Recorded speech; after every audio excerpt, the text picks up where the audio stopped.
Good morning and welcome to our thought for the day. I'd like to read you a little verse from John chapter 15 and verse 5. It simply says this: without me, ye can do nothing.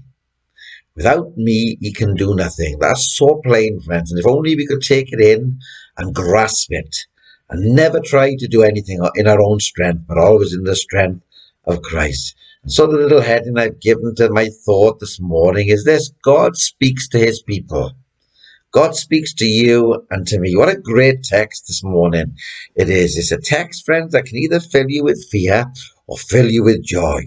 You see, today, if Christ is with you, then God's word tells us that we can do all things. But if Christ is not with you, then we can do nothing. And so make sure as you go out into the day that you don't leave Christ behind, that you let him go before, let him guide, let him guard. Hold the hand of Christ this day as you go out, whatever is before you, and God will be with you, guide you, and look after you. We can see, friends, that these words were not spoken by any ordinary man. For the one whose voice said these words was the very voice of him whom without was nothing made that was made. These words reveal to us it was the great I Am that spoke. And he spoke to his own, not to the sinner, but to the saint. He was telling the saved, the saint, he was telling them that without me you can do nothing. God speaks to his people and he says those words: without me you can do nothing. But why should we ever want to do anything without him? How silly we are. And how silly we are when we try and achieve anything without Christ. Don't dare to try to do anything in our own strength, but to do it in his strength. And when we do everything in his strength, then victory will be ours.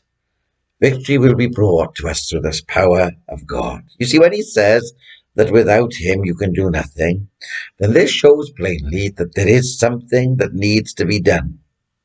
And believe it or not, friends, he wants you and he wants me to do it. He wants us to work for him and to do something very special, and that is to bear fruit for him. What kind of fruit, you may say? Well, I'll tell you, friends, this morning how he longs to see the fruit of holiness, the fruit of peace, the fruit of joy, of love, and of long-suffering.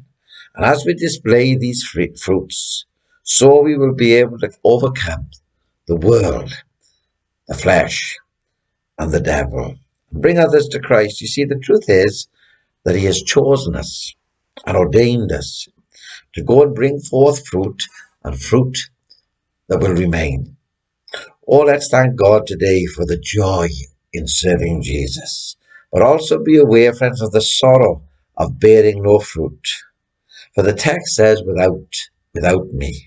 God help us never to be without him, but always to be in Christ, and success is guaranteed for you and for me. For Christ cannot fail.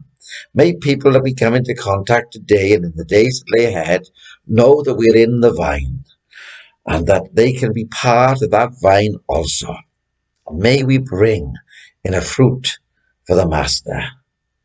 You see, God still speaks to people.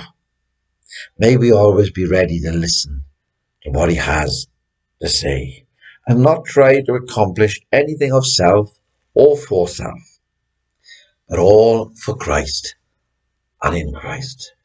God bless you all. Speak with you again tomorrow morning.